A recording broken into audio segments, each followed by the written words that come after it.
Umar ibn Xattob, islom mo'jizasi, Rasululloh sallallohu alayhi vasallamning duosining barakoti.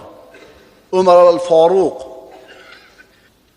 Rasululloh aytganlar, agar mendan keyin nabiy bor bo'lsa, o'sha nabiy Umar bo'lar edi deganlar. Mendan keyin nabiy bo'lmaydi, agar bo'lganida ana shu nabiy Umar bo'ladi deganlar.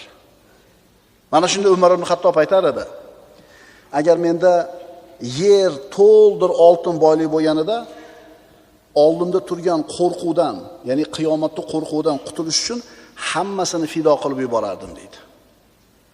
Yana bir so'zlarida, qaniydi onam meni tug'masa deydi.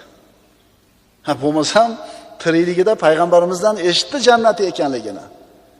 Jannatga mana bunday kiramiz deb Rasululloh bir qo'li bilan Abu Bakrni, bir qo'lini Umar ibn Xattobni ushlab, shunday qadam bosdilar. Jannatga mana shunday kirib ketamiz dedilar. Rasulullohning va'dasini olgan sahoba qaniydi tug'ilmaganimda deyapti. Shuncha bashoratlari borligiga qaramasdan, shuncha ulug' amallari boriga qaramasdan katta ketmadi.